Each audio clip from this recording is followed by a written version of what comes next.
resident meditation expert, weekend GMA anchor Dan Harris. Also with us, of course, his new book, Meditation for Fidgety Skeptics.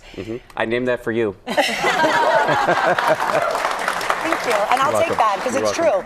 But it's a 10% happier how-to. It really is just that. Of course, 10% happier, your first book, which we all read and loved. And it really did open my eyes, certainly, no pun intended, to how to close them and try to meditate at least. So we're going to get into it right now. Yeah. I am a fidgety skeptic. You know this about me because we've talked about meditation before. My job is insane. It just never stops. You're covering the Trump White House. So you have to hear this from people. I just don't have the time. I can't fit this in. Well, you're not alone.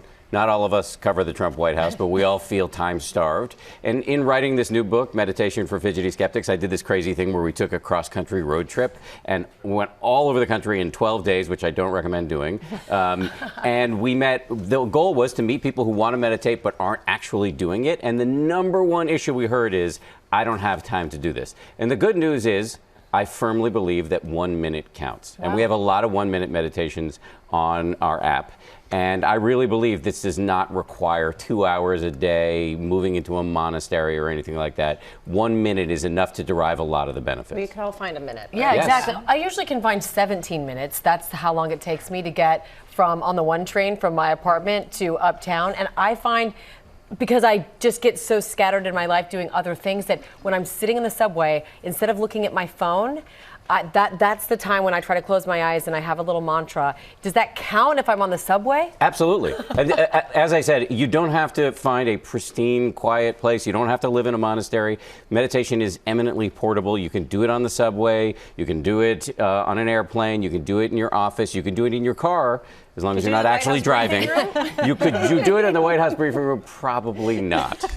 Not everywhere is eligible. So it's okay if there is noise and distractions around you. Absolutely. That's the point. But we have this beautiful gift of headphones, and you can pipe guided meditations into your ear through an app. You're sitting here, it's actually giving me anxiety listening to this, which is probably not the point. Not the point.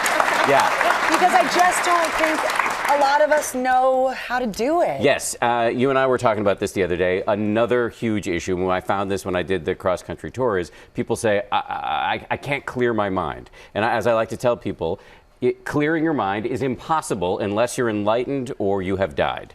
The whole point of meditation is not to magically clear your mind. It's to focus your mind for just a few nanoseconds at a time, usually on the feeling of your breath coming in and going out. And then when you get distracted, you start again and again and again. Let me just say one final thing, which is, what is the point of doing all of that? The point is, when you see how distractible you are, how crazy we are, the craziness has less of a chance of owning you. And that is the point of meditating, so you're not yanked around by your emotions. Dan's book is out now in paperback. Please check it out. And if you want to learn more, check out Dan's 10% Happier app. We can do it. He's our so excited. Thank you. Well, hey there, GMA fans. Robin Roberts here. Thanks for checking out our YouTube channel. Lots of great stuff here. So go on, click the subscribe button right over here to get more of awesome videos and content from GMA every day, anytime.